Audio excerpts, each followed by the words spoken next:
ओम शांति। ओम शांति।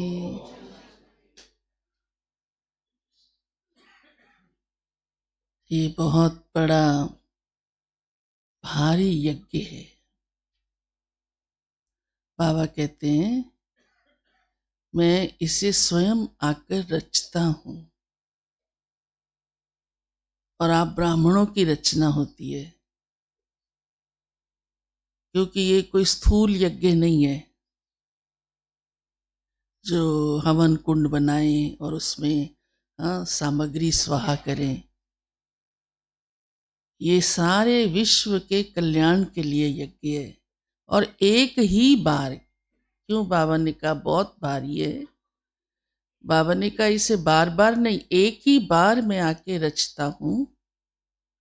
और वो इतना समय चलता है जब तक इस दुनिया का महाविनाश ना हो जाए और नई दुनिया ना आ जाए। लेकिन महाविनाश भी बाबा ने आज कहा है शुभ है। जैसे कोई खराब चीज को खत्म करना ही सुखदायी रहता है, तो बाबा ने कहा ये शुभ है, कल्याणकारी है, क्योंकि तब ही नई दुनिया आएगी। इसलिए बाबा का हम बच्चों के लिए ये कहना है कि सदा तुम बच्चों को ये फुरना रहे कि मुझे सतो प्रधान सोना जैसा बनना है। बस एक ही लगन रहे अंदर, सोने जैसा बनना है। फिर बाबा कहते हैं कि कर्म का फल अवश्य मिलता है।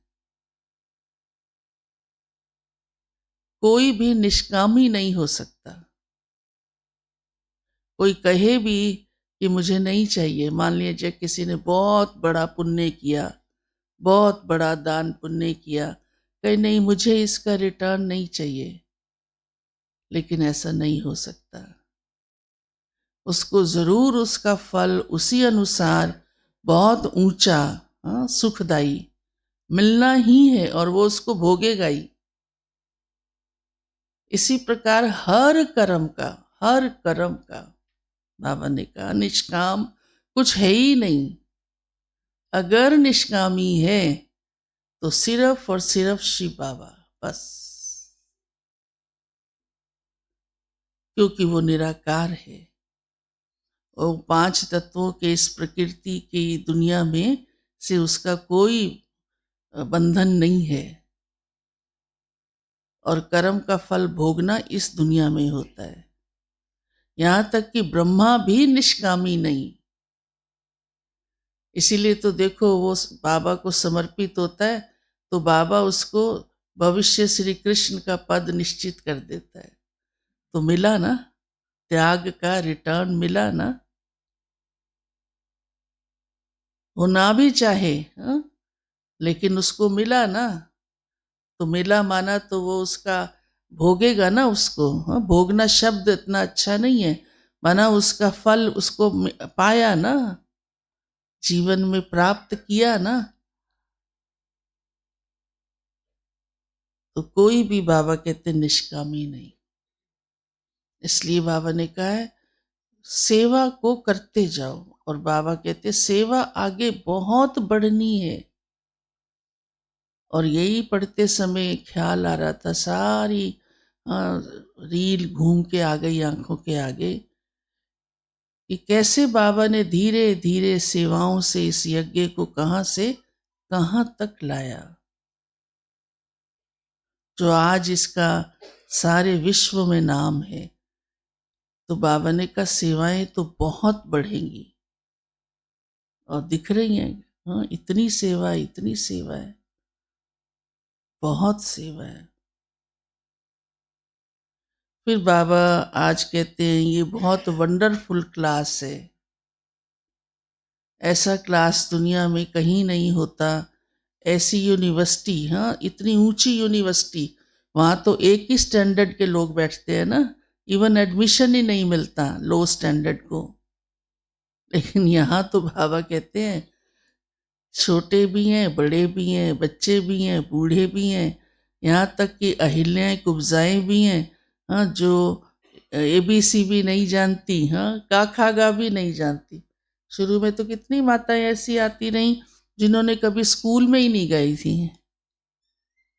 आप में से भी है कोई ऐसी जो कभी स्कूल नहीं गई और ये भाग्य इस ऊंची पढ़ाई का मिल गया? है कोई ऐसी? ना भी नहीं बोलते हो कि नहीं, सोच में हो, माना तो थोड़ा थोड़ा। हाँ, नहीं गई तो इसमें क्या है, आप तो बहुत ऊंची यूनिवर्सिटी में बैठी हो ना, है ना, अकबर भी तो नहीं गया था। हाँ? तो बाबा कहते हैं कि यहाँ तो सारे ही आके बैठेंगे, एक दिन ऐसा आएगा साधु भी आके बैठेंगे। ये वंडरफुल क्लास है।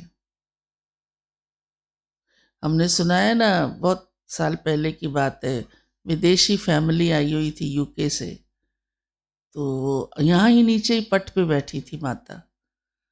बात चली, बाबा की मुरली चली, तो उसने कहा मुझे सबसे ज़्यादा खुशी इस यूनिवर्सिटी में इसी बात की है कि मेरा पोता भी मेरे साथ बैठ के क्लास करता है।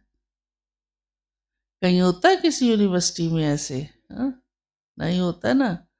तो यहाँ तो सारे ही एक साथ बैठ के, छोटे बड़े, हाँ, एक ही क्लास। देखो बाबा ने एक ही पढ़ाई रखी, एक ही बाप, एक ही विधि, एक ही लक्ष्य। नंबरवार तो फिर अपने आप हो जाते, बाबा नहीं करता, कोई नहीं करता, किसी का कोई कर भी नहीं सकता। ये तो हर एक का अपना निजी पुरुषार्थ है ना। तो आज बाबा हम बच्चों को कहते हैं सिर्फ याद और ज्ञान पर ध्यान दो, अपना स्वयं नेचर क्योर करो, मीन्स परिवर्तन करो।